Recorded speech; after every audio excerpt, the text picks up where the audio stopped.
اللہ الرحمن الرحیم۔ آج ہماری آخری کلاس ہے مشکات کی، کتاب الجنائز سے آگے آپ کو پتہ ہے دوسرے استاذ نے شروع کرائی ہوئی ہے، پھر ہم انشاءاللہ آپ سے اگلے سال ملاقات کریں گے۔ لائن پہ رہیے گا آپ لوگ دور حدیث میں انشاءاللہ۔ اعوذ باللہ بسم اللہ الرحمن الرحیم۔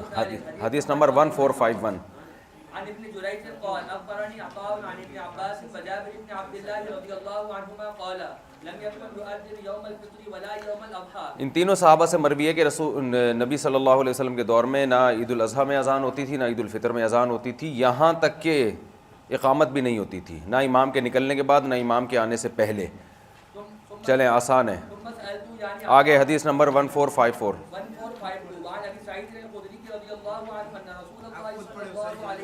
جی، حضرت ابو سعید خدری رضی اللہ عنہ سے روایت ہے، نبی جب عید کے لیے آتے تو پہلے نماز پڑھتے، بعد میں خطبہ دیتے، اور لوگ عیدگاہ میں بیٹھے ہوئے ہوتے تھے، تو اگر آپ صلی اللہ علیہ وسلم نے کوئی لشکر بھیجنا ہوتا تو اس کو بھی بھیج دیتے، اور آپ صلی اللہ علیہ وسلم تصدقوا تصدقوا تصدقوا، یہ ترغیب بھی دیا کرتے، صدقہ کرو صدقہ کرو صدقہ کرو۔ وکان اکثر من یتصدق النساء، اور اس وقت زیادہ تر عورتیں صدقہ کرتی تھیں، حالانکہ دیکھو عورتوں کے پاس مال کم ہوتا ہے لیکن خواتین زیادہ صدقہ کیا کرتی تھیں۔ ثم انصرف، پھر آپ صلی اللہ علیہ وسلم چلے جاتے۔ فلم یزل کذالک، یہی دور چلتا رہا یہاں تک کہ مروان ابن حکم کی حکومت آئی۔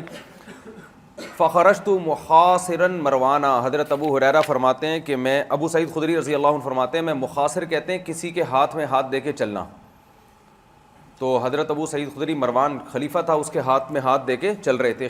اصل میں اس کو کہتے ہیں نا کمر کو، تو اکثر جب آپ اپنے ہاتھ کسی کے ہاتھ میں ہاتھ، تو اس کی ہاتھ کمر پہ بھی ٹچ ہو رہا ہوتا ہے، اس لیے اس کو مخاصرہ کہا جاتا ہے، مخاصرن۔ حتی اتینا المصلی، ہم عیدگاہ میں آئے تو کثیر ابن سلط رضی اللہ، کثیر ابن سلط نے ایک مٹی اور اینٹوں سے ممبر بنایا تھا۔ مروان نے مجھ سے ہاتھ چھڑوانے کی کوشش کی تاکہ جا کے ممبر پہ خطبہ دینا شروع کرے۔ کأنہ یجرنی نحو الممبر، ینازعنی کا مطلب مجھے بھی کھینچنا شروع کیا اپنے ساتھ، اور ممبر کی طرف لے جانے کی کوشش کی کہ مجھے گویا ممبر پہ بٹھائے، لیکن میں اس کو نماز کے لیے کھینچ رہا تھا کہ نماز پڑھو پہلے۔ فلم، یا تو خود خطبہ دینا چاہتا ہوگا لیکن ان کو بھی لے جا رہا ہے کہ پہلے ممبر کی طرف آؤ۔ جب میں نے یہ منظر دیکھا میں نے کہا کہ این الابتداء بالصلاۃ، نماز سے جو ابتدا ہوتی تھی وہ کہاں گئی؟ تو اس نے کہا نہیں، ہم خطبے سے ابتدا کریں گے ابو سعید، قد ترک ما تعلم، آپ جو چیز جانتے ہیں وہ چھوڑ دی گئی ہے۔ ٹھیک ہے، پہلے خطبے سے ابتدا، عید میں نماز پہلے ہوتی تھی خطبہ بعد میں ہوتا تھا، لیکن اب یہ سلسلہ ختم ہو گیا، اب خطبہ پہلے ہوتا ہے۔ قلت کلا، حضرت ابو سعید فرماتے ہیں میں نے کہا ہرگز ایسا نہیں ہو سکتا، اس ذات کی قسم جس کے ہاتھ میں میری جان ہے، لا تاتون بخیر مما علم، جو چیزیں میں جانتا ہوں ان میں تم کوئی خیر لے کر ہی نہیں آئے ہو، یعنی کیا نئی نئی بدعتیں شروع کر دی ہیں۔ ثلاث مرار ثم انصرفا، یہ 3 دفعہ کہا پھر یہ چلے گئے، نماز نہیں پڑھی وہاں پہ، یہ نئی بدعت شروع کر دی ہے۔ چلو، صحابہ اتنا خیال کیا کرتے تھے جو چیز جیسے منقول ہے اس کو ویسے ہی رکھا جائے، اور آج دیکھو مارکیٹ میں دے مار 4.5 چیزیں ہی آ رہی ہیں، چیزیں الچیز۔ بابن فی الاضحیہ، قربانی کا، اضحیہ اضحویہ کی جمع، اضحویہ کو قویل والے دعیون اور کے پہلے اور دوسرے قانون سے اضحیہ پڑھتے ہیں نا، اضحویہ تھا اصل میں، تو ما یضحى به، جیسے اعجوبہ ما یعجب به، اضحوکا ما یضحک به، تو اضحیہ وہ جانور جس کے ذریعے قربانی کی جائے۔ چلو، عن انس رضی اللہ عنہ قال ضحى رسول اللہ صلی اللہ علیہ وسلم بکبشین املحین اقرنین، کبشین 2 مینڈوں کو ذبح کیا، املحین چتکبرے تھے، اقرنین ان کے سینگ بھی تھے، اور آپ صلی اللہ علیہ وسلم نے اپنے ہاتھ سے ذبح کیا، اللہ کا نام لیا، تکبیر کہی، یعنی بسم اللہ اللہ اکبر پڑھا، اور صحابی کہتے ہیں میں نے دیکھا نبی صلی اللہ علیہ وسلم نے ان کے جو چہرہ ہے نا یہاں اس پہ پاؤں رکھا ہوا تھا، اور اب آپ اس کو ذبح کر رہے تھے بسم اللہ اللہ واللہ اکبر کہہ کے۔ چلیں، متفقون علیہ۔ حدیث نمبر 1454، عن عائشہ رضی اللہ عنہا ان رسول اللہ صلی اللہ علیہ وسلم امر بکبش اقرنا، آپ صلی اللہ علیہ وسلم نے 2 مینڈوں کے ذبح کرنے کا حکم دیا جو سینگ والے تھے، یطؤ فی سوادن، یطؤ فی سوادن کا مطلب ان کے پاؤں میں بھی سیاہی تھی، پاؤں کالے تھے، چلتے تھے نا، اور یبرکو فی سوادن، بیٹھتے بھی، تبریک کا معنی بیٹھنا نا، تو یبرکو فی سوادن یعنی جو چیز زمین پہ لگتی تھی نا ان کے وہ بھی کالی تھی۔ وینظر فی سوادن، دیکھتے بھی سیاہی میں تھے، کیا مطلب آنکھیں بھی کیا تھیں، عینکی آنکھیں ہوتی ہیں نا، سیاہی یعنی بال کالے ہوتے ہیں، خوبصورت دمبا ہوتا ہے وہ۔ فَأَصْجَعَهُ ثُمَّ ذَبَحَهُ، پھر آپ نے ذبح کیا، ثُمَّ قَالَ بسم اللہ اللہم تقبل من محمد وآل محمد، ومن امتی محمد، اے اللہ محمد سے، آل محمد سے اور امت محمد صلی اللہ علیہ وسلم ان سے قبول فرما. ثم ضحى به، یہ دعا پڑھ کے آپ نے ذبح کر دیا. وعن جابر رضی اللہ عنہ قال قال رسول اللہ صلی اللہ علیہ وسلم لا تذبحوا الا مسنا، کم سے کم 1 سال کے جانور کو ذبح کرو، اس سے کم کو نہیں، الا یہ کہ تم پر مشکل ہو جائے تو جزعۃ من الظان، دمبے کا 6 مہینے کا بھی ذبح کر سکتے ہو. حدیث نمبر 1456 عن عقبہ بن عامر رضی اللہ عنہ ان النبی صلی اللہ علیہ وسلم اعطاه غنما يقسمها، آپ صلی اللہ علیہ وسلم نے بکریاں دیں اور فرمایا اپنے صحابہ کو تقسیم کر دو تاکہ قربانی کریں. فبقی عطود، ایک عطود رہ گیا. عطود کہتے ہیں کہ جو 1 سال سے کم کا بچہ ہو وہ رہ گیا. فذکرہ لرسول اللہ فقال ضحی به انت، تو آپ نے حضرت عقبہ ابن عامر سے فرمایا کہ تم اس کو ذبح کر لو. تو ان کی خاصیت تھی، ٹھیک ہے نا، ان کی جیسے اور بھی چند صحابہ کو آپ نے اجازت دی، یہ ان کی خاصیت تھی، لیکن جو ہمیں حکم دیا گیا وہ 1 سال سے کم ذبح کرنا جائز نہیں ہے. قلت یا رسول اللہ اصابنی جزع، آپ نے فرمایا مجھے جزع پہنچا. کیا مطلب؟ 6 مہینے کا دمبا ہے. آپ نے فرمایا ضحی بھی، اس کو کر لو، وہ تو جائز ہے. متفق علیہ. حضرت عبداللہ بن عمر سے روایت ہے نبی صلی اللہ علیہ وسلم یذبح وینحر بالمصلی، بخاری کی حدیث ہے، آپ صلی اللہ علیہ وسلم قربانی کرتے تھے، نہر یعنی اونٹ نہر کرتے تھے اور جانور ذبح کرتے تھے عیدگاہ میں، وہیں پر آپ ذبح کر دیا کرتے تھے. اس میں شاعر اسلام بھی ہے نا، شعار کا اظہار ہوتا ہے اس میں. اب تو سلاؤٹر ہاؤس بنے ہوئے وہاں چھپ چھپ کے کر رہے ہوتے ہیں. اس پہ بعض عرب علماء نے بھی آواز اٹھائی ہے کہ یہ اس مسلمانوں کا ایک شاعر ہے عید الاضحیٰ، یہ چیز کھلے عام ہونی چاہیے. عیدیں چھپ کے تہوار نہیں منائے جاتے، اس میں قربانی کا مزہ بھی نہیں ہے. تبھی تو دیکھو پاکستان میں قربانی کا مزہ ہے، لوگ بکرے لے کے گھوم رہے ہوتے ہیں، ٹہل رہے ہوتے ہیں، ایسا انجوائے کر رہے ہوتے ہیں. قربانی کا ایک اپنا ایک عید کا ایک لطف آتا ہے اس میں. سعودی عرب دبئی وغیرہ میں پتہ ہی نہیں چلتا عید کیا ہے. تو وہ جا کے سلاؤٹر ہاؤس بنے ہوئے ہیں، وہ تو ویسے ہی وہاں سلاؤٹر ہاؤس میں تو عید سے پہلے بھی ذبح ہو رہے ہوتے ہیں جانور. تو لوگوں کو پالنے کا اور رکھنا، کھلانا پلانا، یہ ساری چیزوں سے محروم ہو گئے. کیا سنجیدہ؟ کیا مطلب سنجیدہ؟ ہاں بہت زیادہ لوگ جو ہے نا جانوروں سے لگاؤ نہیں رہا ہے. ڈیسینٹ اور صفائی ستھرائی، ڈیسینٹ، گندگی، تو گندگی کے صفائی کا اہتمام کرو نا بھائی. کیوں نہیں؟ اچھی بات ہے. نہیں شوشا نہیں ہے، یہ اظہار ہے، کوئی شوشا نہیں. شوشا تو دل کی نیت ہے. ہاں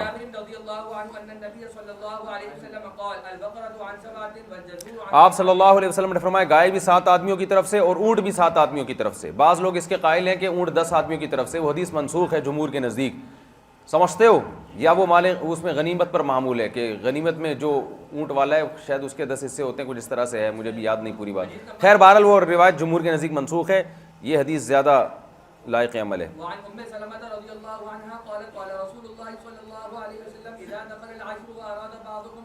حضرت ام سلمہ رضی اللہ عنہ سے روایت نبی صلی اللہ علیہ وسلم نے فرمایا جب ذی الحجہ کے 10 دن داخل ہو جائیں تم میں سے کسی شخص کا قربانی کا ارادہ ہو تو وہ اپنے بال اور اپنے ناخن نہ کاٹے. اچھا میرے بھائی، اور تو یہ وہ چلیں آگے حدیث رواہ مسلم. وعن ابن عباس رضی اللہ عنہما قال قال رسول اللہ صلی اللہ علیہ وسلم ما من ایام العمل الصالح، ما من ایام میں تنوین کو گول نہ کرو میرے بھائی، جہاں عبارت نہیں آتی پی جاتے ہیں اس کو. ہاں ما من ایام العمل الصالح، ذی الحجہ کے 10 دنوں سے زیادہ اللہ کو کسی دن میں عبادت محبوب نہیں ہے. یا رسول اللہ کیا جہاد بھی؟ آپ جہاد سے بھی زیادہ اللہ کو ذکر محبوب ہے ان میں نیک عمل؟ آپ نے فرمایا ہاں جہاد سے بھی زیادہ، الا یہ کہ کوئی شخص اپنے جان مال کے ساتھ نکل جائے اور پھر اللہ کے راستے میں قربان ہو جائے. چلیں، لیکن جب جہاد فرض ہے نا پھر جہاد میں نکلنا ہی ضروری ہے. رواہ البخاری. چلو میرے بھائی،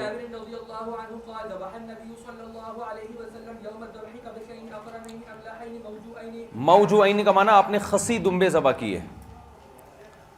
شیعہ لوگ نہیں کرتے خسی جانور، حالانکہ صحیح حدیث سے ثابت ہے. یہ دعا پڑھی آپ نے، میں نے اپنے چہرے کو پھیرا اس ذات کے لیے جس نے آسمان اور زمینوں کو پیدا کیا. علی ملت ابراہیم حنیفہ، میں ابراہیم کی ملت پر ہوں. حنیفہ تمام شرک ادیان باطلہ سے مائل ہوتے ہوئے، اور میں مشرکین میں سے نہیں ہوں. ان صلاتی و نسکی و محیای و مماتی للہ رب العالمین، میری نماز، میری قربانی، میرا جینا، میرا مرنا اللہ کے لیے، لا شریک لہ، اس کا کوئی شریک نہیں. وہ بذالک امرت، مجھے اسی کا حکم دیا. وانا من المسلمین. اللہم منک، اے اللہ یہ قربانی تیری طرف سے ہے، ولک، اور تیرے ہی لیے ہے، یعنی جانور بھی تو نے دیا. عن محمد، محمد کی طرف سے اور اس کی امت کی طرف سے، صلی اللہ علیہ وسلم. صلو علی الحبیب. بسم اللہ واللہ اکبر. ثم ذبح، پھر آپ نے ذبح کر دیا. تمہیں موقع چاہیے ہوتا ہے. بسم اللہ واللہ اکبر اللہم ھذا عنی وعمن لم یضحی من امتی، اور آپ نے یہ بھی فرمایا کہ اللہ یہ میری طرف سے ہے اور یہ قربانی میری امت میں ان لوگوں کی طرف سے جنہوں نے قربانی نہیں کی، جو غریب لوگ ہیں بیچارے قربانی نہیں کر سکتے۔ حدیث نمبر 1462 وعن انس قال رأيت عليا يضحي بكبشين، میں نے حضرت علی کو دیکھا 2 مینڈھوں کو آپ نے ذبح کیا۔ میں نے پوچھا آپ نے 2 کو کیوں ذبح کیا؟ آپ نے فرمایا، حضرت علی نے فرمایا میرے نبی صلی اللہ علیہ وسلم نے مجھے وصیت کی ہے کہ میں ان کی طرف سے بھی قربانی کیا کروں، لہذا ایک اپنی طرف سے اور ایک پیغمبر صلی اللہ علیہ وسلم کی طرف سے۔ حدیث نمبر 1463 وعن علی رضی اللہ عنہ قال امرنا رسول اللہ صلی اللہ علیہ حضرت علی سے روایت ہے کہ رسول اللہ صلی اللہ علیہ وسلم نے ہمیں حکم دیا کہ ہم جانور میں اس کی آنکھ بھی دیکھیں، اس کے کان بھی دیکھیں، یعنی عیب دار نہ آنکھ ہو نہ کان ہو۔ وَأَلَّا نُضَحِّيَ بِمُقَابَلَةٍ وَلَا مُدَابَرَةٍ، جو نہ سامنے سے جس کے کان کٹے ہوئے ہوں اور نہ پیچھے سے کوئی چیز دم بم کٹی ہوئی ہو اس کی، صحیح ہے نا، کن کٹا بھی نہ ہو اور دم کٹا بھی نہ ہو۔ ولا شرقاء ولا خرقاء، اور نہ اس کے کان مشقوقتاً کٹے ہوئے ہوں۔ یہ پھر پہلے کیا تھا؟ ہاں پورا کان کٹا ہوا، ولا خرقاء، اور کان میں سوراخ بھی نہ ہو۔ سوراخ سے چھوٹے موٹے سوراخ مراد نہیں، بہت بڑے بڑے سوراخ کر دیا کرتے تھے۔ اچھا میرے بھائی آگے حدیث نمبر یہ بھی وہی ہے، بِأَعْضَبِ الْقَرْنِ وَالْأُذُنِ، آپ صلی اللہ علیہ وسلم نے منع کیا ہے کہ جس کے سینگ اور کان کٹے ہوئے ہوں، سینگ سے مراد جڑ سے کٹا ہوا ہو جس سے دماغ میں چوٹ پڑتی ہے وہ والا، ورنہ ویسے سینگ کاٹ دیتے ہیں تو اس میں قربانی جائز ہے۔ چلیں وعن البراء بن عازب رضی اللہ عنہ ان رسول اللہ صلی اللہ علیہ وسلم سئل، کیونکہ سینگ جڑ سے کٹا ہوا ہونا عیب ہے اور اوپر سے کٹا ہوا ہونا عیب نہیں بلکہ اس میں اور حسن ہے۔ سینگ کاٹتے اس لیے تاکہ جانور میں حسن پیدا ہو جائے، حسن سے وہ بندہ یاد آ جاتا ہے فوراً۔ چلو ماذا يتقى من الضحايا فاشار بيده فقال اربع العرجاء البين ضلعها والعوراء، آپ صلی اللہ علیہ وسلم نے ہمیں 4 طرح کے جانور قربانی میں کاٹنے سے منع کیا۔ العرجاء لنگڑا جانور، البین ضلعها جس کی لنگڑاہٹ بہت واضح ہو۔ فقہا نے اس کا یہ بیان کیا ہے کہ چراگاہ کی طرف نہ جا سکتا ہو، مذبح خانے کی طرف بھی نہ جا سکتا ہو، اس کو 3 آدمی چاہیے چلانے کے لیے۔ والعوراء البین عورها ایسا بھینگا جس میں بہت واضح بھینگا پن ہو، گھاس ادھر دکھا رہے ہیں جہاں ادھر رہے، ٹھیک ہے۔ والمریضۃ البین مرضها بہت واضح بیمار ہو۔ والعجفاء التي لا تنقی جس کی ہڈیوں میں گودا ختم ہو گیا ہو، اتنا باریک کہ ہڈیوں کا سوپ بنا کے بھی آپ نہ پی سکتے ہو۔ ہمارے ایک دوست ایک دفعہ بکری لے کر آئے، اتنی باریک بکری، اس کی اماں نے میرے سامنے بولا کیا اس کا سوپ بنا کے پیے گا، کیا لے کر آیا تو قربانی؟ تو لگ رہا تھا سوپ کے لیے بھی ہڈیوں میں گودا نہیں بچا، ایسی باریک جانور بھی نہیں کاٹ سکتے۔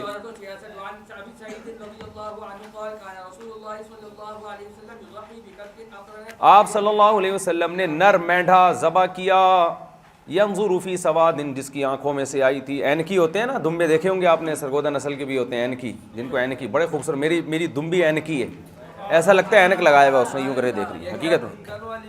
ہاں وَيَأْكُلُ فِي سَوَادٍ اور سواد میں کھاتا تھا، کیا مطلب اس کے ہونٹ بھی، ہونٹ نہیں اس کے یہ جو سامنے والے ہونٹ تو ایک ہی جیسے ہوتے ہیں۔ وَيَمْشِي فِي سَوَادٍ پاؤں یعنی اس کے جو کھر تھے وہ بھی، کھر سے اوپر جو ہے نا ٹانگیں وہ بھی کالی تھیں۔ چلو میرے بھائی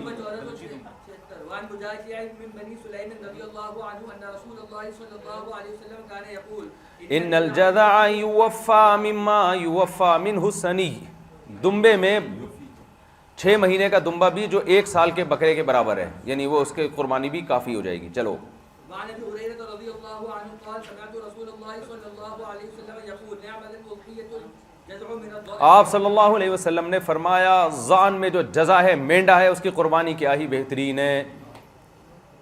چلو وعن ابن عباس رضی اللہ عنہما قال كنا مع رسول اللہ صلی اللہ علیہ وسلم في سفر فحضر، ہم عبداللہ بن عباس فرماتے ہیں ہم نبی کے ساتھ سفر میں تھے، بقرعید آ گئی، ہم نے گائے خریدی، 7 آدمیوں نے مل کے گائے میں شریک ہوئے، اور اونٹ میں 10 آدمی خریدی نہیں، سوری فاشترکنا، شریک ہوئے ہم گائے میں، چاہے خرید کے ہوئے ہو یا وہیں پہلے سے موجود گائے ہو۔ اچھا میرے بھائی، اور ہم اونٹ میں 10 آدمی شریک ہوئے، لیکن امام ترمذی کہتے ہیں ھذا حدیث غریب۔ چلو وعن عائشہ رضی جو صحیح حدیث سے ثابت ہے اونٹ میں وہ 7 افراد ثابت ہیں۔ وعن عائشہ رضی اللہ ویسے اونٹ ہوتا بہت بڑا ہے، اونٹ کی ایک ٹانگ میں 25 آدمی شریک ہو سکتے ہیں، اتنا گوشت نکلتا ہے اونٹ میں، پتہ نہیں ہمارے اونٹوں کی قربانی چھوڑ دی ہے لوگوں نے، اونٹ میں بہت گوشت ہوتا ہے۔ اور اونٹ کا گوشت میں وہ بادی پن نہیں ہوتا جو گائے کے گوشت میں ہوتا ہے, صحت کے لیے بھی بہت اچھا ہے, مفید ہے, موٹاپا نہیں آتا اس سے. اونٹ کی عادت ڈال دو, جگر کے لیے اچھا ہے. نہیں, نہر کوئی خطرناک نہیں ہوتا, یوں کرو نہر ہو گیا. چلو اچھا چلو.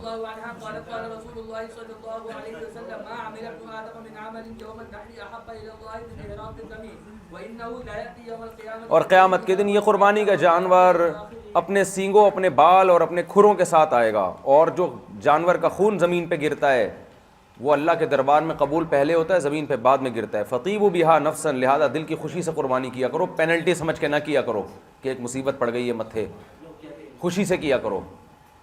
چلو. وَإِنَّ الدَّمَ لَيَقَعُ مِنَ اللَّهِ بِمَكَانٍ قَبْلَ أَنْ يَقَعَ بِالْفَطِيبُ وَبِهَا نَفْسًا. وعن ابي هريره رضي الله عنه قال قال رسول الله صلى الله عليه وسلم. یہ وہی حدیث ہے, پہلے ہو چکی ہے, چلیں آگے. الفصل الثالث عن جندب بن عبد الله رضي الله 1474 حدیث نمبر کیوں نہیں پڑھتے بھائی, کیا ہو گیا یار. 1472 عن جندب بن عبد الله رضي الله عنه قال شهدت الاضحى يوم النحر مع رسول الله صلى الله عليه وسلم فلم يعد ان صلى ففرغ من صلاته وسلم فاذا هو يرى لحم اضاحي. ہاں, آپ صلی اللہ علیہ وسلم نے بقرعید میں عید کی نماز پڑھائی تو آپ نے نماز کے بعد دیکھا کہ بھئی یہ تو قربانی کا گوشت بٹ رہا تھا, وہاں پہ نظر آیا کہ بھئی لوگ قربانی کا گوشت کھا رہے ہیں. آپ نے فرمایا کہ جس نے نماز سے پہلے قربانی کی ہے تو یہ اس پر لازم ہے کہ دوسری قربانی کرے وہ, یعنی تم لوگوں نے تو پہلے ہی کر دی قربانی. اور ایک روایت میں آتا ہے کہ نبی صلی اللہ علیہ وسلم نے یہی روایت ہے, تو آپ نے فرمایا وَمَن لَّمْ يَذْبَحْ فَلْيَذْبَحْ بِسْمِ اللَّهِ, جس نے ذبح نہیں کی وہ دوبارہ ذبح کرے, اور جس نے پہلے ذبح کر لی وہ بھی دوبارہ ذبح کرے. سمجھتے ہو؟ چلو. حدیث نمبر 1473 وعن نافع ان ابن عمر قال الاضحى يومان بعد يوم الاضحى. حضرت نافع سے روایت ہے, عبداللہ بن عمر نے فرمایا کہ بقرعید یعنی قربانی کے دن 3 دن ہیں یوم نحر کے علاوہ. اس پر بھی یہ ہمارے اہل حدیث حضرات میں بعض لوگ چوتھے دن قربانی کر رہے ہوتے ہیں.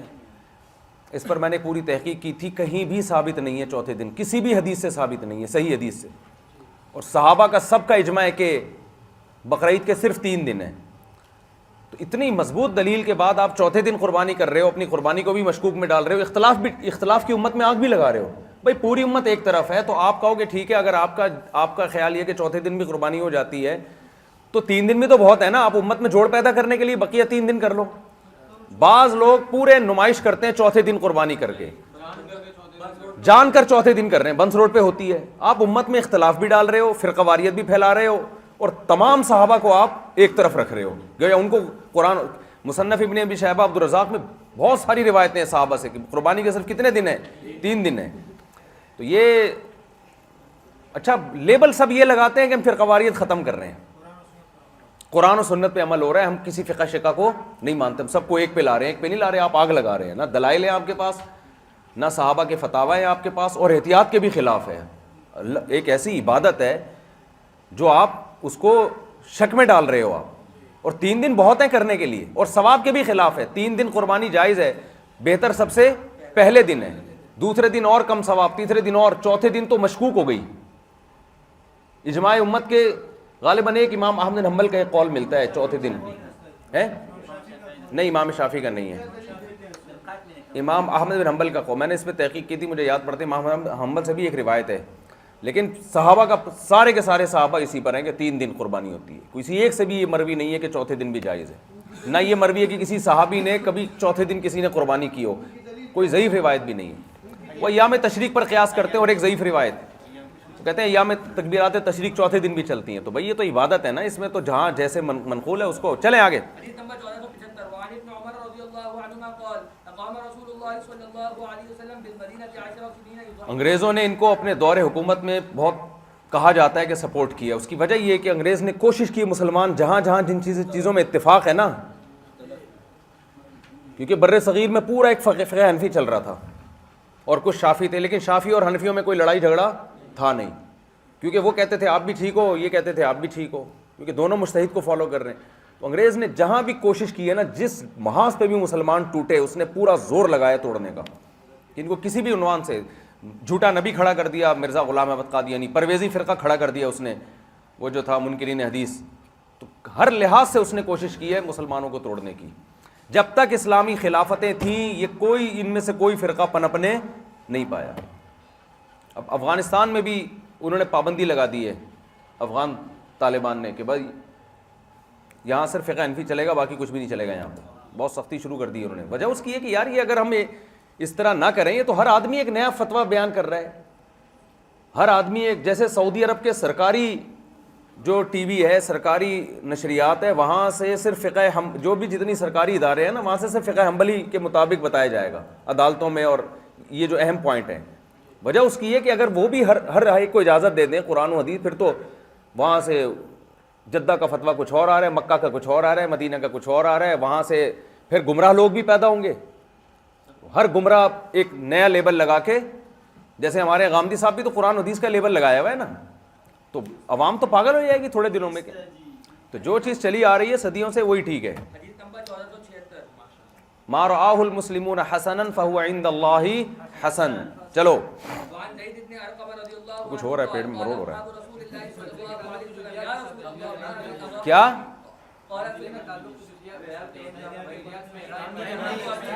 چلو چلو چلو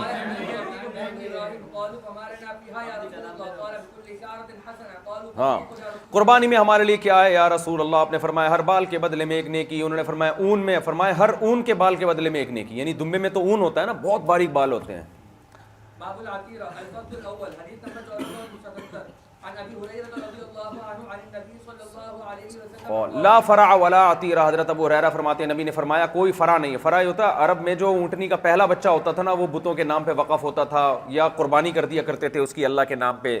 بعض صحابہ یہ کرتے تھے کہا جاتا ہے, تو نبی نے اس کو پابندی کہ کوئی قربانی نہیں ہے یہ فرع کے نام پہ. اور عتیرہ رجب میں قربانی ہوتی تھی, اس کو بھی مقدس سمجھتے تھے, تو اس پہ بھی پابندی لگا دی. امام حنیفہ کا قول ہے, امام حنیفہ کی رائے یہ ہے کہ عقیقہ جو ہے نا, جو لڑکے کی طرف سے 2 بکرے اور لڑکی کی طرف سے 1 بکرا, جیسے رجب کی قربانی منسوخ ہوئی ہے, فرع کی قربانی منسوخ ہوئی ہے, تو اسی طرح امام حنیفہ کی رائے میں عقیقہ بھی منسوخ ہے. وہ کہتے ہیں کہ جو بقرعید کی قربانی جب سے مشروع ہوئی ہے تو اس نے تمام قسم کی قربانیوں کو منسوخ کر دیا. لیکن اس میں فتویٰ صاحبین کے قول پہ دیا جاتا ہے, کیونکہ بخاری مسلم کی حدیثیں ہیں کہ عقیقے کا حکم دیا. تو امام حنیفہ ان حدیثوں کے منکر نہیں ہیں. وہ کہتے ہیں جیسے رجب میں قربانی تھی نا, جانور کاٹنا, تو جانور کاٹنا امام حنیفہ کے نزدیک صرف حج میں ہے, عمرے میں ہے, بطور دم یا دم شکر یا دوسرا جو تاوان والا دم ہوتا ہے, یا اس پہ بقرعید پہ ہے, عید الاضحیٰ پہ. اس میں اعلاء السنن میں بہت دلائل بھی ہیں امام حنیفہ کے قول پر. لیکن بہرحال چونکہ فتویٰ صاحبین کے قول پر ہے, اس بارے میں صحیح حدیث بھی موجود ہیں, تو یہی کہا جاتا ہے مستحب عقیقہ. ہمارے حضرت بہرحال اس کے قائل نہیں تھے. وہ کہتے ہیں امام حنیفہ کو اللہ نے جو فقاہت دی تھی, بصیرت دی تھی, ان کے سامنے یہ حدیثیں تھیں, پھر بھی انہوں نے جو منسوخ ہونے کا قول کیا ہے نا, تو یہ کوئی معمولی بات نہیں ہے. لیکن بہرحال جو جمہور کا قول ہے فتویٰ اسی پہ. پھر وہی ہے کہ نئی رائے لا کے مارکیٹ میں لوگوں کو, ابے نئی رائے لا کے مارکیٹ میں لوگوں کو ٹینشن میں نہ ڈالے. جو جمہور کا قول چلتا آ رہا ہے اسی کو مارکیٹ میں چلائیں. ہاں خام خام بھائی, وہ بھی ایک قول ہے نا, اس پہ بھی فتویٰ دیا گیا ہے, بہت سارے علماء ہیں. چلو یہ تو آپ کو ان کی جرنل کا نالج کے لیے میں نے بتا دیا آپ کو کا نالج. ڈو یو کنو واٹ. چلو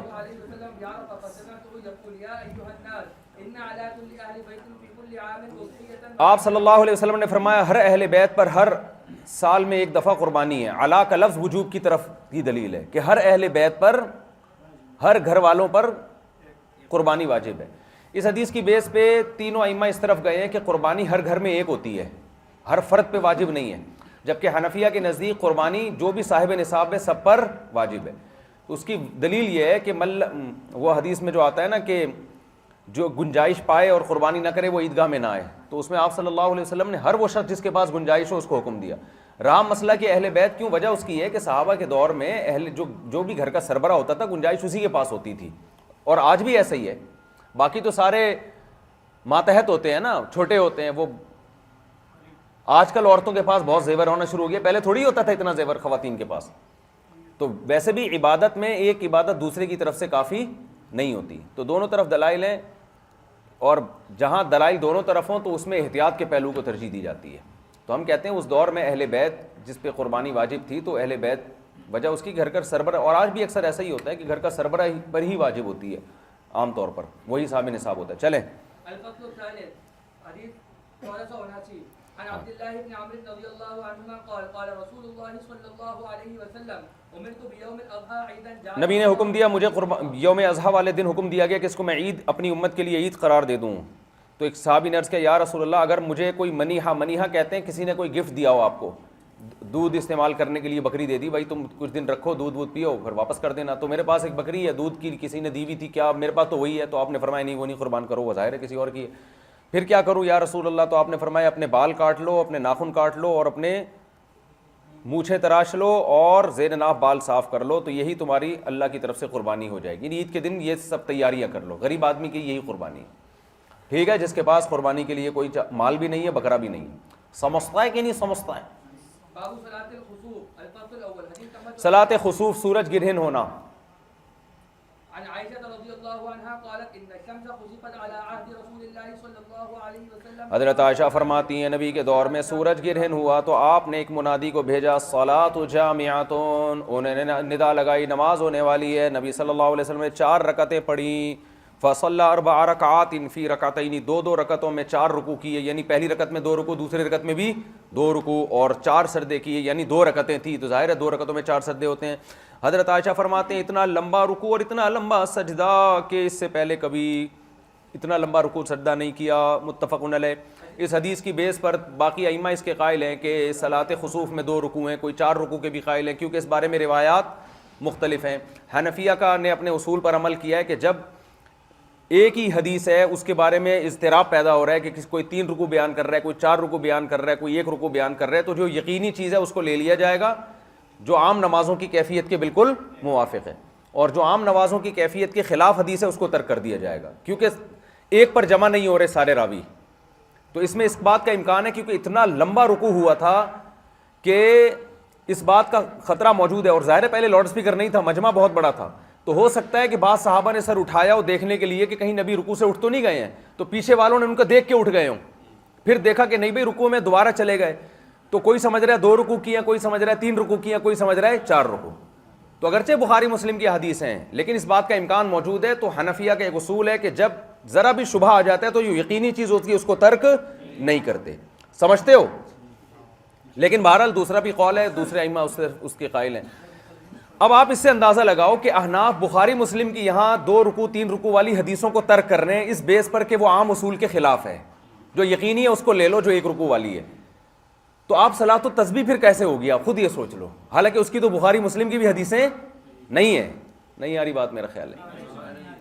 تو اس لیے ہمیں حنفیہ کے اصول کے مطابق صلاۃ التسبیح سمجھ میں نہیں آتی, واللہ اعلم. چلو حدیث نمبر 1481. ہاں, اور عبداللہ بن مسعود والی روایت وہ 1 رکوع ہے, وہ سب سے آگے کھڑے ہوتے تھے, اور ان صحابوں میں سب سے عمر والے بھی وہ تھے. حضرت عائشہ تو ظاہر خواتین کی جگہ پہ کھڑی ہوں گی, تو اس لیے ہم کہتے ہیں پیچھے والے لوگوں کو اس میں کنفیوژن ہوئی ہے, کیونکہ اتنا لمبا سجدہ آپ صلی اللہ علیہ وسلم, اتنا لمبا رکوع آپ صلی اللہ علیہ وسلم نے کیا ہے کہ خود صحابی کہتے ہیں اتنا لمبا رکوع پہلے کبھی کیا نہیں. سمجھتے ہو؟ تو بس آج ایک جہالت ہے کہ بس بخاری کی حدیث دکھا دو اور کہو تم بخاری کو چھوڑ دو. ابو حنیفہ کے قول, بھائی اس کی ان کی دلیل سمجھنے کی کوشش کرو, وہ انہوں نے بخاری کی حدیث کو کیوں چھوڑا ہے.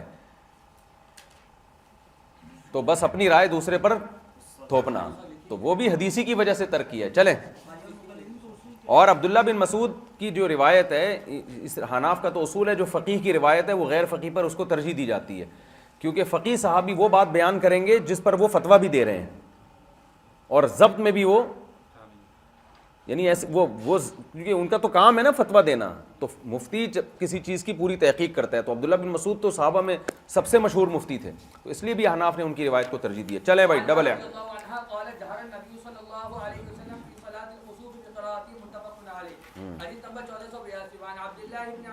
جہری قرات کیا آپ نے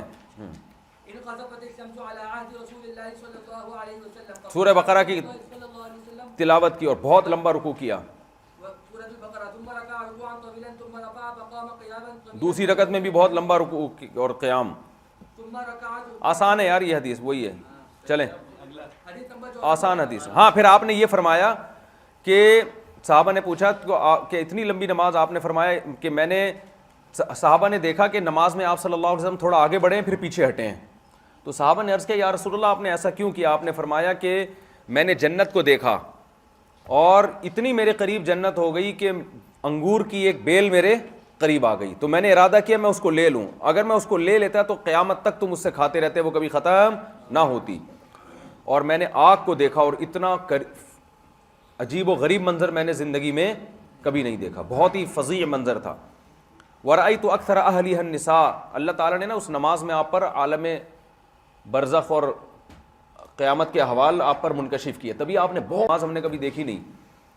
تو آپ نے فرمایا میں نے جہنم میں اکثر عورتوں کو دیکھا. تو لوگوں نے پوچھا کیوں, کیا ان کی کفر کی وجہ سے, کیا وہ اللہ کی ناشکری کرتی ہیں؟ فرمایا نہیں, اللہ کی ناشکری نہیں, یکفرن العشیر, شوہر کی ناشکری کرتی ہیں. وَيَكْفُرْنَ الْإِحْسَانَ, احسان فراموش.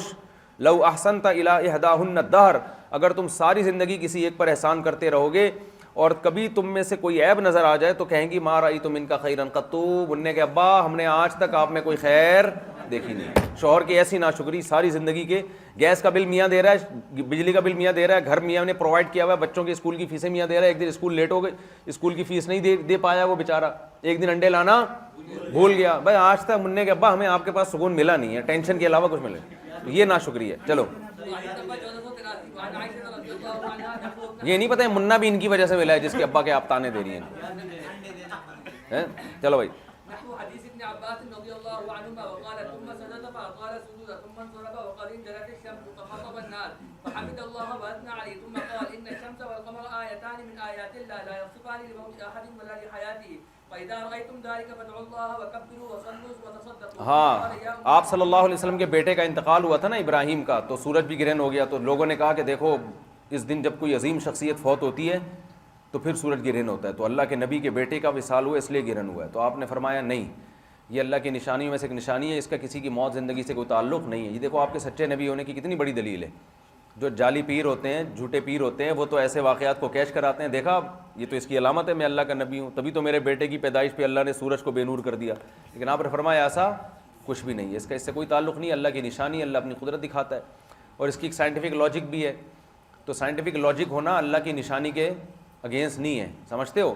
جیسے بادل آنا, بادل جب آتے تھے آپ صلی اللہ علیہ وسلم گھبرا جاتے تھے, تو حالانکہ بادل آنا تو ایک بالکل نیچرل ہے, لیکن گھبرا اس لیے دیتے تھے کہ انہی بادلوں سے پتھر بھی تو برسے ہیں نا, انہی بادلوں سے قومیں بھی تو ہلاک ہوئی ہیں. تو جس پر خوف کا غلبہ ہوتا ہے وہ لاجک تلاش نہیں کرتا, وہ اپنے اعمال کی طرف توجہ کرتا ہے. چلیں, اسے موقع چاہیے اللہ کے خوف کا اور اپنے اعمال کی اصلاح کا. چل بھائی.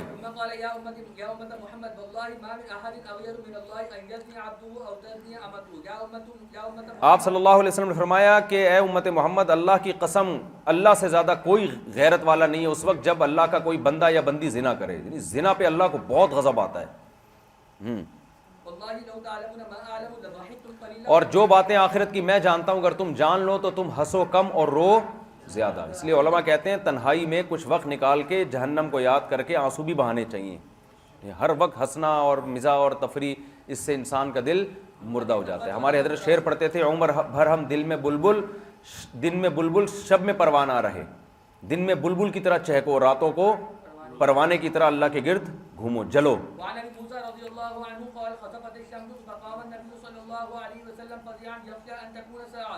لیکن دن میں بھی ہر وقت نہیں بلبل کی طرح چہکتے رہو, دن میں بھی کچھ اچھی بات کرنے پر گورنمنٹ کی طرف سے کوئی پابندی ہے نہیں.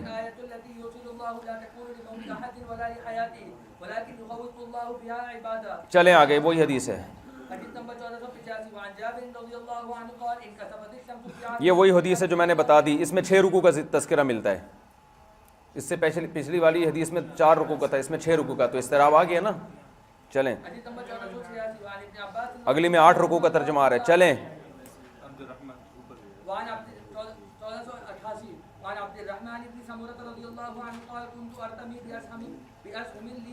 آپ صلی اللہ علیہ وسلم نے خسوف شمس میں نماز پڑھی اور اپنے ہاتھوں کو اٹھا کے دعا مانگنا شروع کی اور حمد و ثنا کی اللہ تعالیٰ کی, یہاں تک کہ سورج کی روشنی بحال ہو گئی. بس چلیں. اور آپ صلی اللہ علیہ وسلم نے کسوف شمس میں عتاقہ, غلام آزاد کرنے کا حکم دیا. جب سورج گرہن ہو جائے تو آپ نے کیا فرمایا, غلاموں کو آزاد کرو. رواہ البخاری.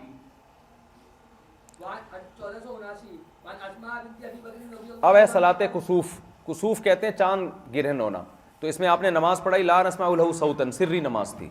چلیں حضرت اکرمہ سے روایت ہے, عبداللہ بن عباس کو خبر دی گئی کہ نبی صلی اللہ علیہ وسلم کی فلاں زوجہ کا انتقال ہو گیا ہے, حضرت صفیہ.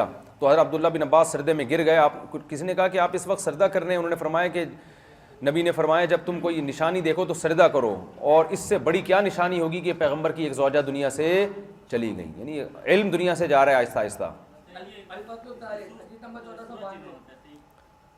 کیا بول, کسوف سورج گرہن ہوتا ہے, خسوف سورج گرہن ہوتا ہے, دونوں کا اطلاق ایک دوسرے پر ہوتا ہے.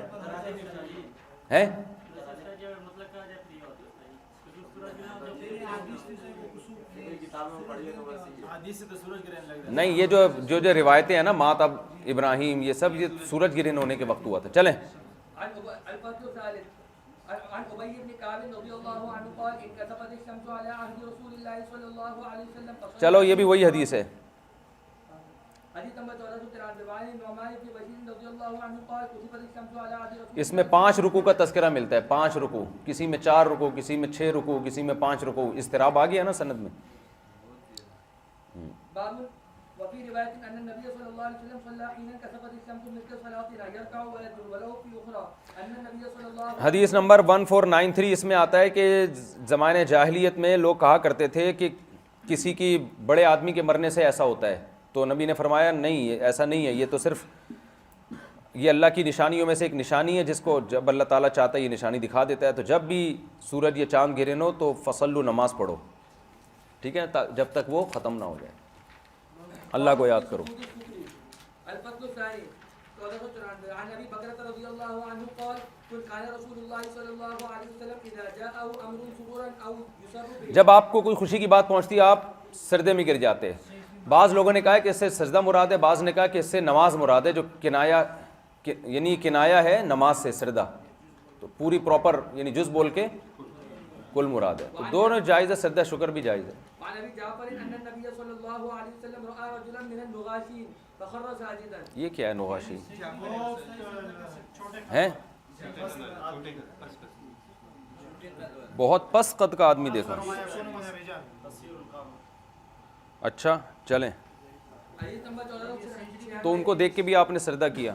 وعن شعبة بن ابي وقاص رضي الله عنه قال خرجنا مع رسول الله صلى الله عليه وسلم من مكة سینچری کے بعد سجدہ, فلما كنا یہ آپ اس سے پوچھیں سعید انور سے, من عزوزاء نزل سعید انور نے کیا تھا سینچری کے بعد سجدہ. چلیں چلو یہ ان سے پوچھو بھائی, مجھے نہیں پتا اس کا. وعن شعبة بن ابي وقاص رضي الله عنه قال خرجنا مع رسول الله صلى الله عليه وسلم من مكة نريد المدينة فلما كنا قريبا من عزوزاء نزل ثم رفع يديه فدعا الله ساعة ثم خر ساجدا فمكث طويلا ثم قام فرفع يديه ساعة ثم خر ساجدا فمكث طويلا ثم قام فرفع يديه ساعة. وہی حدیث ہے, چلیں آگے.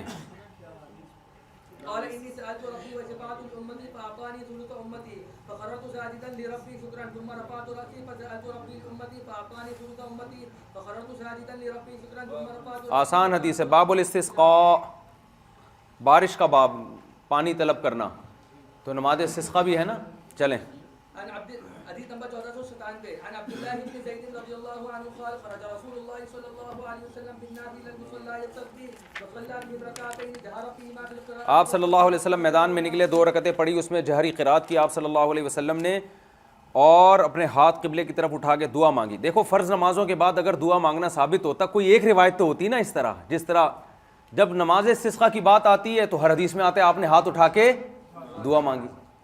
حالانکہ فرض نماز میں تو 5 دفعہ یہ عمل ہو رہا تھا, تو بیان تو ہوتا نا, تو روز ہو رہا ہے, تو اس کا مطلب نہیں ہوتا تھا. اور آج ہمارے یہاں ہر نماز کے بعد ایسے ہاتھ اٹھا کے دعا ہو رہی ہے, تو یہ نہیں ہے, یہ سنت سے ثابت نہیں ہے یہ عمل. چلیں, اپنی غلطی مان لینے میں کوئی حرج نہیں ہوتا, بس یہ نہیں کہ ہمارے حضرت دامت برکاتہم مانتے ہیں تو بس ہم نے اب اس کو ہر طرح سے صحیح کرا. کیا ہوتا ہے, بول دو بھائی ٹھیک ہے وہ کر رہے ہیں, ہماری رائے ہے کہ یہ ثابت نہیں ہے, اس میں کون سی ان کی گستاخی نہ کرو, بے ادبی نہ کرو. بھائی ان کا خیال ہوگا لیکن ہمیں نہیں لگتا دلائل سے کہ یہ ثابت ہو, ختم, دیٹس آل. ایک صاحب مجھ سے بحث کرنے لگے اللہ تعالیٰ عرش پر نہیں ہے, وہ اوپر بول دیا تو جہاد لازم آئے گی. میں نے کہا حدیث میں آتا ہے, نبی نے باندی سے پوچھا کہ اللہ کہاں ہے, اس نے کہا آسمان میں, تو آپ نے فرمایا اس کو آزاد کر دو. تو میں نے کہا اگر ہم کوئی مجھ سے پوچھے اللہ کہاں ہے, میں کہہ دوں آسمان میں, تو کیا قیامت کیوں آ رہی ہے آپ کے اوپر اتنی ہیں؟ آپ بول دو نا ہمارے کسی متعصب قسم کے دیوبندی کے سامنے کہ اللہ آسمان میں ہو, جہت لازم آ رہی, مکان لازم, بھاڑ میں جائے یار, مکان لازم جہت لازم ایسی کی تیسی, اتنی صحیح حدیث موجود ہے. اور کیا تعویل, تو اس کے کیا, اس باندی بیچاری تعویلات کی باپ جانتی تھی, وہ باندی صحیح ہے نا, اس سے پوچھ رہے ہیں اللہ کہاں ہے, وہ کہہ رہی ہے آسمان پہ, ختم. ہم تعویل کے بغیر کہتے ہیں کہ بس اللہ آسمان پہ، جیسے اس باندی نے کہہ دیا آسمان پہ، ہم نے بھی کہہ دیا آسمان پہ، کما ہوا لائق بشانی، ختم. تعویل یہ ہے کما ہوا لائق بشانی، ہمیں نہیں پتا کس طرح ہے بس. تو اتنی واضح حدیث میں یار اس باندی کو، وہ بیچاری دیہاتی باندی، اس کو کیا پتا تعویلات کیا ہوتی ہیں کہ جی اس کا یہ مطلب ہے، اس کا جو اس کا مطلب تھا ہمارا بھی وہی مطلب ہے. بس کوئی ہم سے پوچھے کہ یہ تو جہت لازم آ رہی ہے تو ہم کہیں گے بھائی جو اس باندی کا مطلب تھا نا، اس نے کہا تھا نا آسمان پہ، تو وہی ہمارا مطلب ہے. وہ کہیں گے کیا مطلب ہے، کہہ رہے ہیں جیسے اس باندی کو نہیں پتا تھا میرا کیا مطلب ہے، مجھے بھی نہیں پتا میرا کیا مطلب ہے. تمیز سے چلو، ایک حد تک شخصیت پرستی کی طرف جاؤ، ہاں اتنا زیادہ نہیں کہ وہ آپ قرآن و حدیث کے باغی بن جاؤ. اللہ کے بندو کچھ اللہ سے بھی تھوڑا بہت ڈرا کرو. ٹھیک ہے ٹھیک ہے، یہ میں مبالغتاً کہہ رہا ہوں، ورنہ تو 100% اللہ سے ہی ڈرو. یعنی حرکتوں سے ایسا لگتا ہے کہ اللہ کا تو ہاں جو متاخرین نے تعویلات کی ہیں وہ بھی امکان کے درجے میں کی ہیں، تو کسی کو برا بھلا کہنے کی ضرورت نہیں ہے. زیادہ مسئلہ یہ سکوت بہتر ہے، بس ظاہر پر رکھو، ان چیزوں کو ظاہر پر رکھو. الرحمن علی العرش استوی، عرش پر ہے. وَهُوَ مَعَكُمْ أَيْنَمَا كُنْتُمْ، تم جہاں بھی ہو تمہارے ساتھ ہے، علم اور قدرت کے لحاظ سے مدد کے. جب کہتے ہیں نا تو یہ جہاں بھی جائے گا میں تیرے ساتھ ہوں، تو اس سے تمام روایتوں میں ہر چیز میں تطبیق ہو جاتی ہے. یہ موضوع نہیں ہے، چلیں بھائی آگے. چل بھائی چل، اس کو موقع چاہیے بس، یا اب باقی تک کل یہ سبق پڑھائیں گے. چلیں. ہاں آپ صلی اللہ علیہ وسلم کی بغلوں کی سفیدی تو دعا میں بعض دفعہ جب بہت زیادہ آپ نے تضرع کیا ہے، دیکھو دعا میں ہاتھ یہاں تک اٹھانا سنت ہے، لیکن جب بہت زیادہ تضرع ہو نا، گڑ گڑانا ہو، تو ایسے اٹھانا بھی سنت ہے. چلیں، تو نبی استسقاء میں ایسے ہاتھ اٹھا کے آپ نے دعا مانگی. وعنه رضی اللہ عنہ ان النبی صلی اللہ علیہ وسلم استسقى فاشار بظهر كفيه الى السماء، رواه مسلم. ہاں ہاتھ بھی الٹ دیا آپ نے. تو یہ بھی کہ نا کہ یہ ایک شگون لینا ہے کہ جیسے ہاتھ الٹ کے دعا مانگی جا رہی ہیں تو اللہ ہمارے حالت بھی ایسے پلٹ دے تو، یعنی قحط سالی سے ہمیں خوشحالی کی طرف لے آ. حدیث نمبر 1500 وعن عائشہ رضی اللہ عنہا قالت ان رسول اللہ صلی اللہ علیہ وسلم كان اذا راى المطر قال اللهم صيبا نافعا، رواه البخاری. جب آپ بارش دیکھتے تو آپ صلی اللہ علیہ وسلم کیا فرماتے؟ کون سی حدیث ہے بھائی، کہاں چل رہے ہیں؟ ابے حدیث نمبر بتا بھائی، جو بات پوچھا کرو نا وہ بتا دیا کرو فوراً سے پہلے. اللہم صیبا نافعا، صیب کا معنی موصلہ دھار، اور نفع بخش بنا دے اس بارش کو. رواہ البخاری.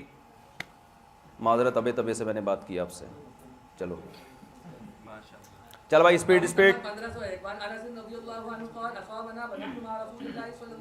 ہمیں بارش پہنچی، آپ صلی اللہ علیہ وسلم نے جسم سے چادر اتار لی اور بارش میں نہائے آپ صلی اللہ علیہ وسلم. صحابہ نے پوچھا آپ نے ایسا کیوں کیا؟ فرمایا کہ حدیث عہد بربہ، یہ بارش ابھی اپنے رب کے پاس سے آ رہی ہے، یعنی پہلی بارش ہے، تو اس لیے آپ صلی اللہ علیہ وسلم نے اس میں.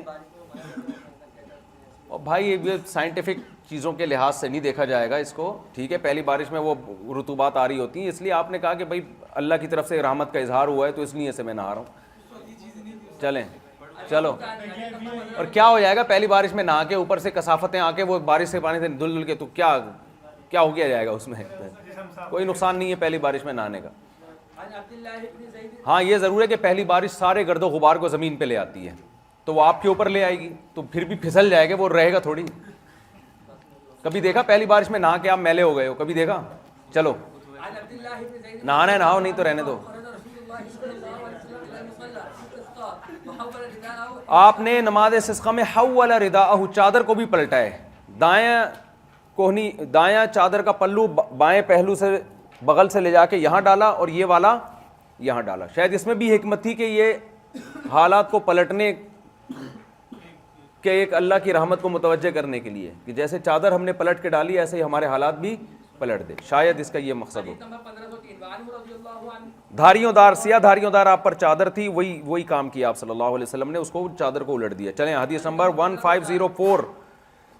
وعن عمير مولى ابي اللحم رضي الله عنهما انه راى النبي صلى الله عليه وسلم يستسقي عند احدار الزيت قريبا من الزوراء قائما يدعو. زورا کے قریب آپ صلی اللہ علیہ وسلم نے نماز استسقاء پڑھی اور آپ دعا مانگ رہے تھے اور اپنے چہرے کے سامنے ہاتھوں کو اٹھایا ہوا تھا لیکن سر سے اوپر نہیں لے کر گئے ہاتھ کو. نماز استسقاء میں نبی صلی اللہ علیہ وسلم تشریف لے گئے متبذلا، پرانے کپڑے پہن کے، متواضعاً تواضع کے ساتھ، متخشعاً خوف کے ساتھ، متضرعاً گڑ گڑاتے ہوئے. نماز استسقاء میں ایسے ہی جانا چاہیے، نئے کپڑے نہا دھو کے نہیں، بالکل ایسے عاجزی انکساری کے ساتھ جانا چاہیے بوسیدہ حالت میں. اور کہا جاتا ہے کہ اپنے جانوروں کو بھی لے کے جاؤ, مویشی, عورتوں کو بھی, بچوں کو بھی, سب. ہماری دادی بتایا کرتی تھی, ہم جب بھی انہوں نے نماز استسقاء پڑھی ہے نا ہندوستان میں, بارش ہمیشہ برسی ہے.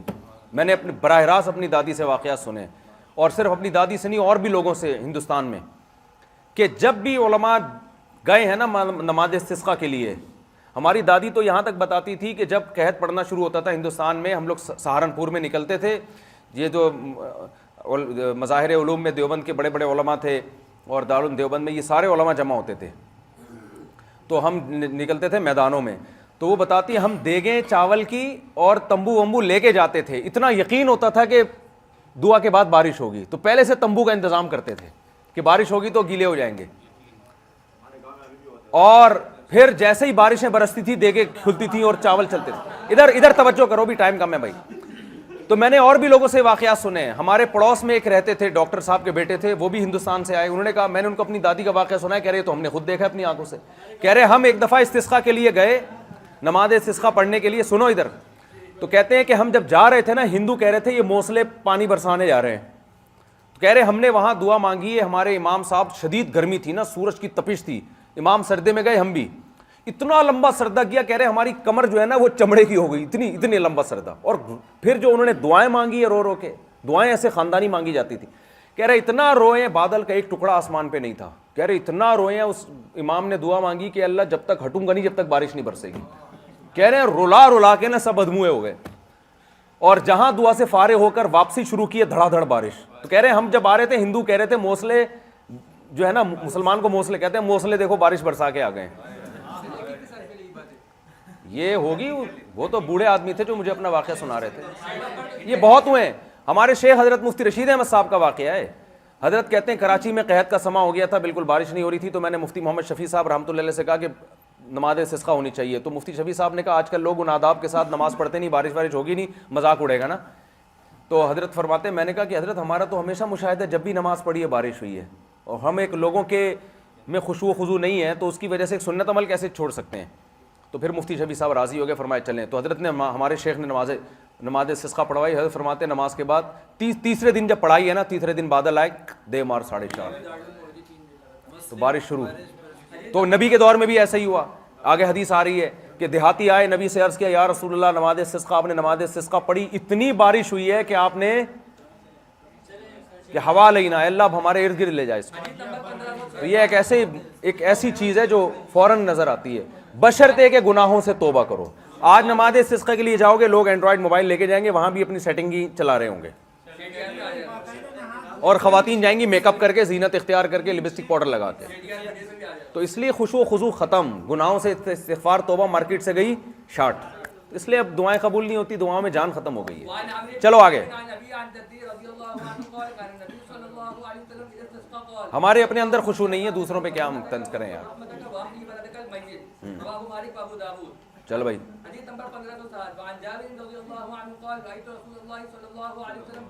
یواکیو کا معنی بھی آپ نے ہاتھ اٹھائے. اسقنا غیثا مغیثا, اے اللہ ہمیں بارش دے ایسی جو سیراب کر دے. مریعن کا معنی بھی سیراب کرنا, مریعن کا معنی سبزہ اگا دے. نافعا غیر ضار, نفع والی ہو, نقصان دہ والی نہ ہو, فوراً ہو, دیر میں نہ ہو. فرماتے ہیں جب نبی اس دعا سے فارغ ہوئے, فأطبقت علیہم السماء, آسمان ہم پر بند ہو گیا, وہ کالے گہرے سے بادل آ گئے, دے مار 4:30.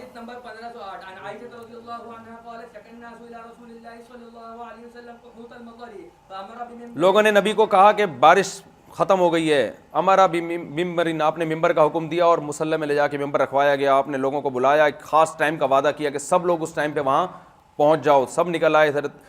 تو جب سورج بلند ہوا, نبی صلی اللہ علیہ وسلم ممبر پہ کھڑے ہوئے, اللہ کی حمد و ثنا کی, اور تم پھر لوگوں سے کہا کہ دیکھو تمہیں قحط کا تم شکایت کر رہے ہو, اور بارش رکنے کی, اپنے وقت سے بارش میں تاخیر ہو گئی, اس کی شکایت. ابانہ زمانی ہی کا معنی حین زمانی ہی, اور اللہ نے تمہیں حکم دیا کہ تم اللہ سے توبہ استغفار کرو, ہے نا قرآن میں, استغفروا ربکم انہ کان غفارا یرسل السماء علیکم مدرارا. پھر نبی صلی اللہ علیہ وسلم نے سورہ فاتحہ پڑھی, نہیں یہ دعا پڑھی, الحمدللہ رب العالمین الرحمن الرحیم مالک یوم الدین لا الہ الا اللہ یفعل ما یرید اللہم انت اللہ لا الہ الا انت الغنی ونحن الفقراء. اے اللہ تو غنی ہے, ہم تیرے محتاج ہیں, فقیر ہیں, ہم پر بارش برسا دے, اور وجعل ما انزلت لنا قوتا وبلاغا الی حین، ہمیں ایک وقت مقرر تک پہنچنے کا ذریعہ بنا، یعنی ہماری طبعی موت کا جو ٹائم ہے اس تک ہمیں پہنچا دے، ورنہ قحط ہوا تو سارے بھی ہلاک ہو جائیں گے، اور اس بارش کو ہماری طاقت اور قوت کا ذریعہ بنا دے۔ اتنا ہاتھ آپ نے اٹھایا، اتنی دیر تک اٹھایا، آپ کی بغلوں کی سفیدی نظر آ رہی تھی، پھر آپ نے لوگوں کی طرف اپنی پشت کو پھیرا اور قبلے کی طرف رخ کر کے ہاتھ اٹھا کے دعا مانگی، اور پھر آپ ممبر سے اتر کے آپ نے 2 رکعتیں پڑھی، اور تو کہتے ہیں کہ اللہ تعالیٰ نے بادل کو بھیجا، فرعدت، اور وہ بادل گرجنے لگے، وبرقت، بجلی چمکنے لگی، ثم امطرت باذن اللہ، اور ان بادلوں نے بارش برسانا شروع کر دی۔ دیکھو صحابہ کو کیسا نبی کی نبوت پر یقین ہوا ہوگا نا، یہ سارے معجزے اپنی آنکھوں سے دیکھ رہے تھے، لیکن جس کی قسمت میں اس وقت بھی ہدایت نہیں تھی وہ یہ سب کچھ دیکھ کے بھی ہدایت نہیں۔ کہتے ہیں لوگ دوڑنے لگے، جو غاروں میں نہیں سرنگیں ہوتی پانی سے بچنے کے لیے، یہاں تک کہ نبی صلی اللہ علیہ وسلم کی داڑیں نظر آنے لگیں، آپ اتنا مسکرائے، خوش ہوئے یہ منظر دیکھ کے،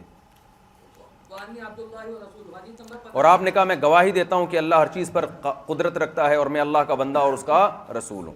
وعن انس رضی اللہ عنہ ان عمر بن الخطاب كان اذا قحط استسقى بالعباس بن عبد المطلب، حضرت انس روایت ہے حضرت عمر بن خطاب رضی اللہ تعالیٰ عنہ کے دور میں جب قحط پڑتا تو حضرت عباس بن عبد المطلب کو لے جا کے ان سے اللہ ان کا وسیلہ دے کے اللہ سے بارش طلب کرتے اور کہتے اے اللہ انا كنا نتوسل الیک بنبینا، جب نبی زندہ تھے تو ہم نبی کا وسیلہ دیتے تھے، تو ہمیں بارش دیتا تھا، اور اب ہم تیرے نبی کے چچے کا وسیلہ تجھے دے رہے ہیں۔ وسیلہ کہتے ہیں ذریعے کو، تو مطلب یہ ہے کہ پہلے نبی ہمارے درمیان ہوتے تھے، ان کی دعا سن کے تو بارش برساتا تھا، ان کا خیال کرتا تھا، اب نبی نہیں ہے، نبی کے چچا موجود ہیں تو ان کا خیال کر لے، تو یہ وسیلہ بالکل جائز ہے، اس میں کوئی حرج سمجھتے ہو نہیں ہے۔ کسی کو لے جاؤ، کسی بڑے بزرگ کو لے جاؤ۔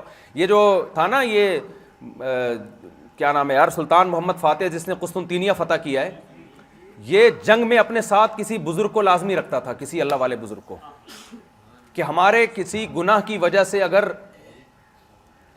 فتح نہ ہوئی ہو تو اللہ اس بزرگ کا خیال کر لے، سمجھتے ہو؟ تو جو بزرگوں کو نہیں مانتے ان کے ہاں یہ چیزیں نہیں ہوتی، سمجھتے ہو؟ بعض لوگوں کے بزرگ مارکیٹ میں ہے ہی نہیں۔ تو سلطان محمد فاتح جب قسطنطینیہ آیا نا، وہ اس دیوار پہ حملہ کیا، اس میں بھی ایک بڑے بزرگ تھے، پیر تھے، اس کے شیخ تھے، اللہ والے تھے، ان کو لے کر آیا اپنے ساتھ، وہ تلاش کرتا تھا۔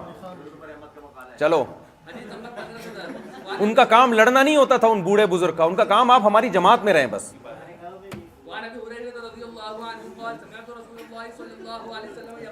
کیا ہو گیا بھائی؟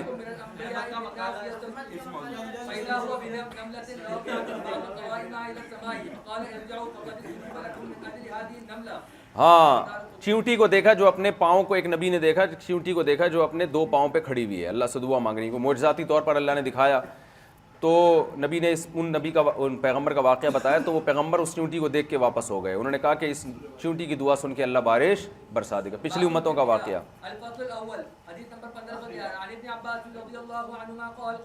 ہواؤں کا باب، یہ جو ہوائیں چلتی ہیں اس میں شرعی حکم کیا ہے؟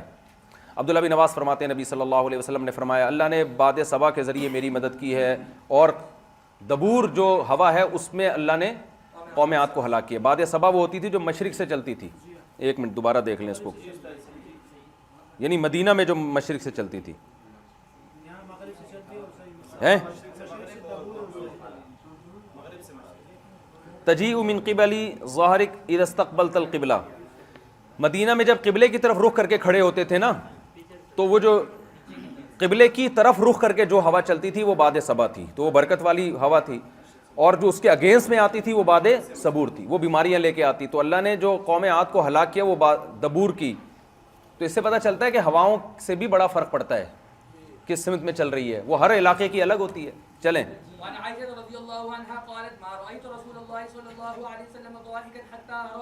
لہوات کہتے ہیں حلق کے اندر کا حصہ۔ حضرت عائشہ فرماتی ہیں کہ میں نے نبی کو کبھی ایسے ہنستا ہوا نہیں دیکھا کہ آپ کے حلق کے اندر کا گوشت نظر آئے، آپ صلی اللہ علیہ وسلم بس مسکرایا کرتے تھے، اور جب آپ بادل دیکھتے یا ہوا دیکھتے تو آپ کے چہرے پر خوف طاری ہو جاتا، یہ نظر آتا، کیونکہ آپ ڈر جاتے تھے کہیں اللہ کا عذاب تو نہیں ہے۔ یہ جب ہوا چلتی حضرت عائشہ فرماتی ہے نبی یہ دعا مانگتے اللہم انی اسألوک خیرہا، اے اللہ اس ہوا میں جو خیر ہے وہ مجھے عطا کر، اور اس میں اس ہوا کی خیریت اور اس کے اندر جو خیر چھپی ہوئی ہے وہ عطا کر مجھے، اور جن نعمتوں کے ساتھ یہ ہوا بھیجی گئی وہ بھی عطا کر دے، اور اس ہوا کے شر سے اور جو کچھ اس میں موجود ہے اور جس شر کے ساتھ یہ ہوا بھیجی گئی ہے، ہوا بیماریاں بھی لے کے آتی ہیں بہت ساری. اب اگر چائنا میں کرونا پھیلا ہوا ہے، وہاں سے ہوا چلتی ہوئی آ رہی ہے تو کرونا کے جراثیم لے کے آئے گی وہ. تو اس لیے ہوا کی خیر مانگنی چاہیے اور اس کے شر سے اللہ سے پناہ مانگنی چاہیے جب بھی تیز ہوا چلے. جب آسمان بارش برسانے کے قریب ہوتا تو آپ کا چہرہ مبارک متغیر ہو جاتا خوف کی وجہ سے، اور کبھی آپ گھر سے باہر جاتے کبھی گھر کے اندر آتے، اور جب بارش شروع ہو جاتی تو وہ خوف آپ سے دور ہوتا، کیونکہ آپ کو یہ خوف ہوتا کہیں یہ پچھلی امتوں کی طرح عذاب تو نہیں آ رہا، ایسا تو نہیں ہو رہا کہ کیونکہ قوم ایمان نہیں لے کر آ رہی، بہت دنیا میں لوگ ہیں تو اللہ نے ان کو تباہ کرنے کا ارادہ کر لیا ہے، ایسا تو نہیں ہے کہیں. چلیں آج ہم گناہ کر کے بھی ہوا چلتی ہے نا تو بھی خوف نہیں پیدا ہوتا.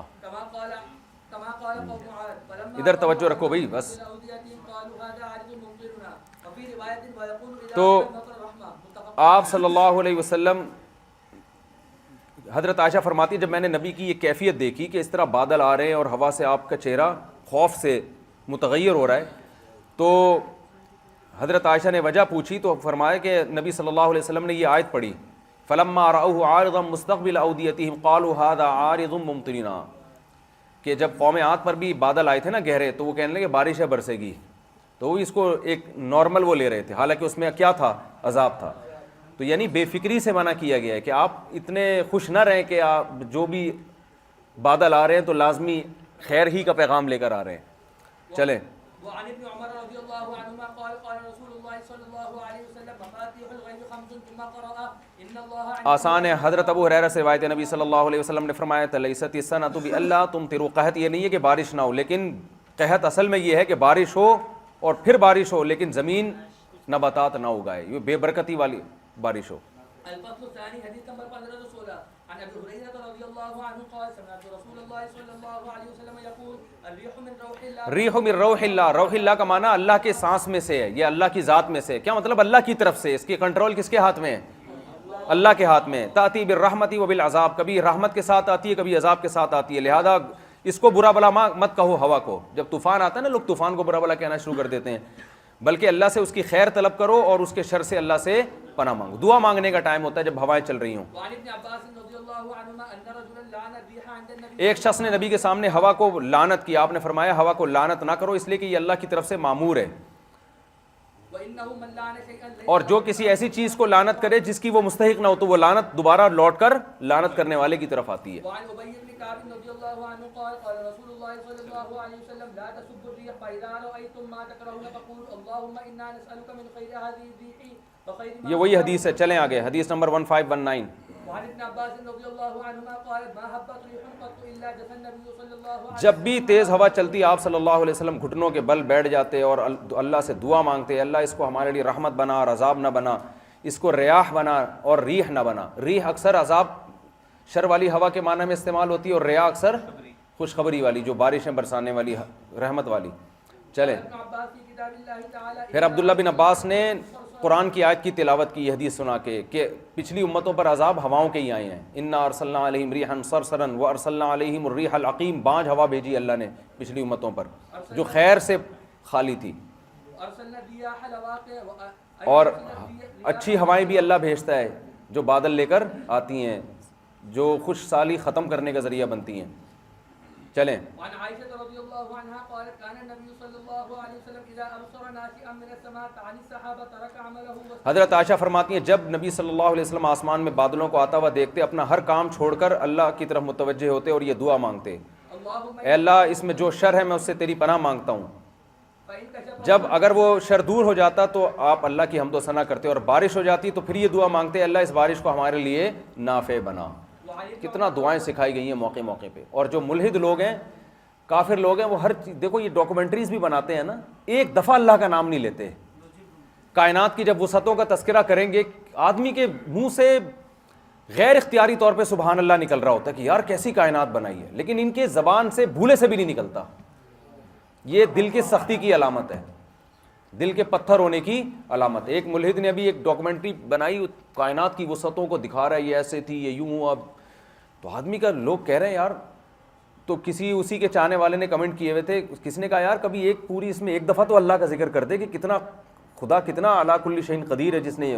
تو نیچے اس نے کمنٹس کیے ہوئے تھے کہ خدا سائنس کے خلاف ہے معاذ اللہ, حالانکہ سائنس بنانے والا کون ہے؟ تو یہ پتھر دل ہونے کی علامت ہے کہ اتنی نشانیاں دیکھ دیکھ کے بھی انسان ایمان نہ لے کر آئے. عرب جو ڈاکومنٹری بناتے ہیں اس میں یہ خاصیت ہے کہ موقع کی مناسبت سے قرآن کی آیتیں پڑھنا شروع کریں گے, وہ اس سے ایمان اور بڑھتا ہے. تو سائنس ایک ایسی چیز ہے جو اللہ کے وجود پر ایمان بڑھاتی ہے, کم نہیں کرتی, اللہ کی محبت اور دل میں ڈالتی ہے. لیکن جب دل پتھر ہو جائے, گمراہ ہو جائے, تو وہی سائنس خدا سے دور کرنے کا ذریعہ بن جاتی ہے. چلو آگے 2 حدیث رہ گئی ہیں.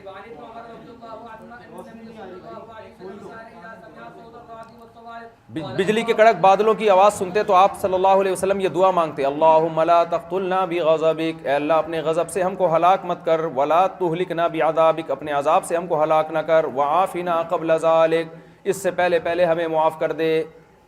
آخری حدیث